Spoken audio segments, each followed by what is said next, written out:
যারা বাপমার নামে কোরবানি দেয় কিন্তু তার কোরবানি দেয় না। তো বলে বাপমার নামে কোরবানি দিত না, অবশ্যই দিব। বাপের যদি একটা লুঙ্গি লাগে, এর লাগে কি ফুতের লুঙ্গি কিনতো না? কথা কন না কেন? বাপের যদি একটা জামা লাগে, তো এর লেগে কি বাপের জামা আমি দিছি দেখা আমি আর খালি গায়ে আটমু নাকি? তো তাহলে এটা কথা হইল কোনো? বাপের নামে কোরবানি দিলাম দেখা, মার নামে কোরবানি দিলাম দেখা আমি কোরবানি দেব না, এটা কোন কথা? ছেলেটার দোকান অথবা ছেলেটা ঢাকা কাজ করে, চাকরি করে, যেটাই করুক, তে বাইতাইয়া তার কাছে কিন্তু টাকা আছে 60,000-এর বেশি, কিন্তু বাইতাইয়া মাতে না, তার বাপের হাতে টাকা 10,000 দিয়া দেন, আপনি কোরবানি দেন, বুঝতো না খাওন আপনার নামে দেন, আপনি মুরব্বী মানুষ, আপনি মরিয়া গেলে আর পাইবেন কই কোরবানি? অথচ সে কিন্তু কি সামর্থ্যবান, কথা বুঝেন নাই আমার? তার কাছে টাকা আছে না, এই 10,000 টাকা ছাড়া তার দ্বারা আর টাকা নাই।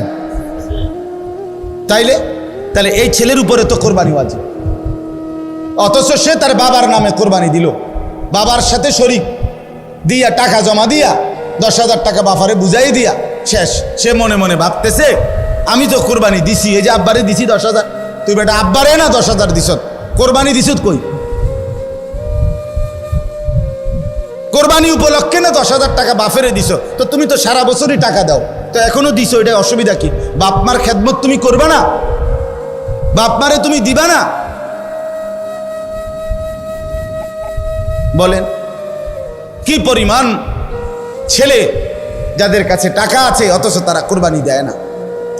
বাইতাইয়ে নতুন জামা ফিন্দা ঈদগাহে মুসল্লা লইয়া নামাজ পড়তে যায়, কিত্তে যাও বেউকুফ, তুই হুতাতে না থাকবি, তুই গোস্ত আনলে গোস্ত খাইবি।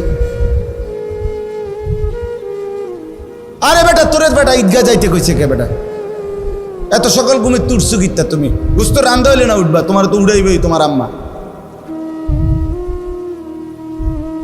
এই জন্য এটা শরীয়তের বিধান। অনেক ছেলে আছে বালেগের উপরেই কোরবানি ওয়াজিব। অনেক ছেলে আছে ঢাকা, চিটাগাং শহরে, বন্দরে চাকরি করে, ব্যবসা করে, তাদের কাছে টাকা আছে, হেতে অনুমনে করে আমি ফুলায় ন। তুমি অবিবাহিত মনে করো, অবিবাহিত হইলেও কোরবানি যার উপরে ওয়াজিব হয় তাকে কোরবানি দিতে হবে না? না বউ থাকা শর্ত? কথা কয় না, হয়তো তো এটা বুঝেই না, হয়তো মায়ের বার্তাই দেয় না এটারে, হয়তো এটা কিছুই মনে যায়।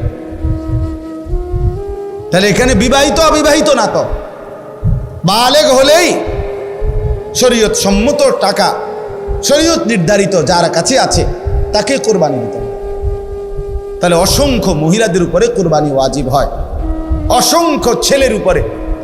ছেলেটাই অল্প বয়সী 18 বছর 20 বছরের ছেলেরে বিদেশ পাঠাই দিছে, ফোলা বিদেশ থেকে টাকা পাঠায়, বছরের পর বছর বাপমার নামে কোরবানি হয়, অথচ তার কাছে আরো টাকা আছে।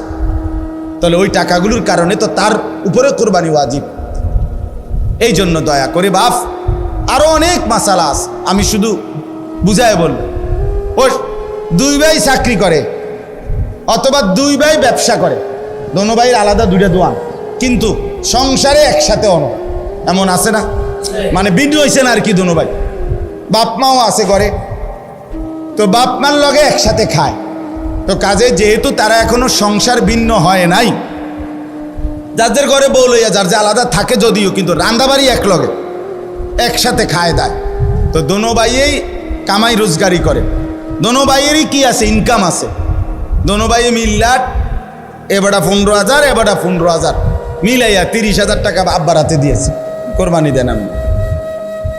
কারণ আমরা তো একসাথে খাই, গোস্ত তো রাইলে আমরা একসাথে খাও, আমরা কি আর এনে আলাদা খামুনি? তো গোস্তই তো খাওয়া, তো এটা তো আমরা একসাথে আসি, বুঝেন নাই কথাটা? তো এবারে এই 30,000 টাকা দিয়ে কার নামে কোরবানি দিল? বাপের নামে। তো তোমরা যে দুজন সামর্থ্যবান, তোমাদের কোরবানি কই হলো? আমি আর আপনি কোনো দিন শেষ হবে না, কবরে যেতে হবে, হাসরে যেতে হবে, মিজানের সামনে দাঁড়াইতে হবে, ফুলসেরাত পার হইতে হবে, কাজে ক্যাসেট থাকবে না, ফিতা থাকবে না, মোবাইল থাকবে না, আমি থাইকা যাব। আমাকে হিসাব দিতেই হবে, আমাকে হিসাব দিতেই হবে। এই জন্য বন্ধুরা মনে রাখতে হবে, সমবয়সী বন্ধু তোমার এই আড্ডার সঙ্গী কবরের সঙ্গী না, আখেরাতের সঙ্গী।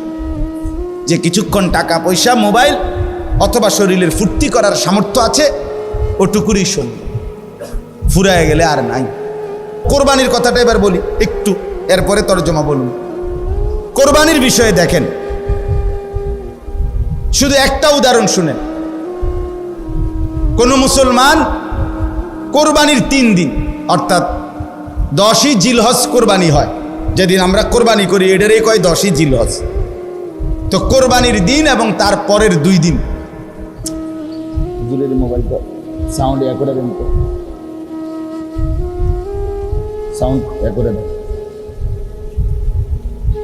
তো 10, 11, 12 জিলহজ মাসের এই 3 দিন মানে কোরবানির দিন আমরা যেটারে বলি, তারপরের 2 দিন সহ এই 3 দিনের ভিতরে যদি কারো কাছে 52.5 বড়ি রূপার সমপরিমাণ টাকা মূল্য থাকে তাহলে তার উপরে কোরবানি ওয়াজিব। 52.5 বড়ি রূপার দাম সর্বোচ্চ যদি 1000 টাকা করে হয় বড়ি, রূপার বড়ি কম, স্বর্ণের বড়ি বেশি।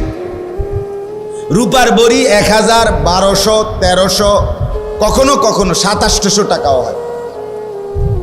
তাইলে যদি 1000 করে গড়ে হয় তাহলে 52,500, 52,500 কিনা এই ঈদের দিন, কোরবানির ঈদের দিন এবং তারপরের 2 দিনের মধ্যে যে কোনো টাইমে কারো কাছে যদি নিজের ঘরের এই মৌলিক প্রয়োজন, ওই যেটা আমি বললাম হাওয়ায় যে আসলি, বউ বাচ্চার বাজার, ওষুধপত্র সহ আমরা মৌলিক খরচ যেটা মোটা দাগের, এই মৌলিক খরচ যা তার অতিরিক্ত যদি ওই পরিমাণ টাকা সম্পদ কারো কাছে থাকে তার উপরে কোরবানি ওয়াজিব। আল্লাহ রাসূল সাল্লাল্লাহু আলাইহি ওয়াসাল্লাম বলেন, যার উপরে কোরবানি ওয়াজিব হলো অথচ কোরবানি সে করলো না, রাসূলুল্লাহ সাল্লাল্লাহু আলাইহি ওয়াসাল্লাম স্পষ্ট বলছেন, ফালা ইয়াকরাবান্না মুসাল্লানা, সে যেন ঈদগাহে না আসে, সে যেন আমাদের নামাজে না আসে। এই অপদার্থ তুই ঈদের নামাজ পড়তে আসবি না। রাসূলুল্লাহ সাল্লাল্লাহু আলাইহি ওয়াসাল্লাম স্পষ্ট নিষেধ করছে, নাফরমান তুই আসবি না, তুই উত্তালা, তুই ঘরে থাক। বলেন, তাইলে জিলহজ মাসের এই 3 দিন, কোরবানির 3 দিন, মনে করেন আপনি গতকালকেও আপনার কাছে টাকা ছিল না, কিন্তু আজকে কোরবানির দিন বা তারপর দিন সকালবেলা আপনি একজনের থেকে 70,000 টাকা পাইতেন, এবার আজকে দিছে টাকা বাইতে সেই ঈদের উপলক্ষে এই টাকাটা আজকে দিছে। আর এই টাকাটা ছাড়াও আপনার ঘরের পরিবারের সংসারের যা প্রয়োজন তা চলবে, সমস্যা নাই। এই টাকাটা তো আমি ধরছি না হিসাব, এই আজকেই টাকাটা পাইছেন, আজকে তো আগামী এই 3 দিনের সন্ধ্যার আগে আগে আপনার জন্য কোরবানি ওয়াজিব। যে মহিলার কাছে স্বর্ণ আরো কিছু নগদ টাকা আছে, 2টা মিলাইয়া যদি, যেমন একজন মহিলার কাছে মনে করেন 1 বড়ি স্বর্ণ আছে, 2 বড়ি 1.5 বড়ি, এটা তো থাকেই, একেবারে ন্যূনতম 1-1.5 বড়ি স্বর্ণ তো যে কোনো মহিলারে আছে, বুড়া বেড়ির ভিতরে আছে, মহিলারও আছে, একেবারে গরিব বুড়াবার ঘরেও আছে। সাথে যদি ওই 3 দিন এই মহিলার কাছে আলগা কিছু টাকাও আছে, 10,000, 5,000, 20,000, 15,000, উনার টাকা, এটি উনার মহিলার নিজের টাকা, স্বামী দিছে, নয়তো ছেলে দিছে, নয়তো বাপের বাড়ির থেকে দিছে, যেমনি হোক দিছে, এই স্বর্ণ আর ওই টাকাটা মিলাইয়া যদি 52,500 টাকার দামের চাইতে বেশি হয়, এই মহিলার উপরে কোরবানি ওয়াজিব, নিঃসন্দেহে ওয়াজিব। তাইলে 1 বড়ি স্বর্ণের দাম তো হলো 80,000, ওনার কাছে আরো আছে 5,000 ব্যক্তিগতভাবে টাকা, তো 85,000 ধরেন, তো 85,000 টাকা 52,500-এর চাইতে কম তো তাইলে এই মহিলার উপরে কোরবানি ওয়াজিব হলো কিনা? কই আমাদের সমাজে কয়জন মহিলার কোরবানি দেয়? বেটিরে বুঝতেও না খাবায়, কিন্তু কোরবানি কো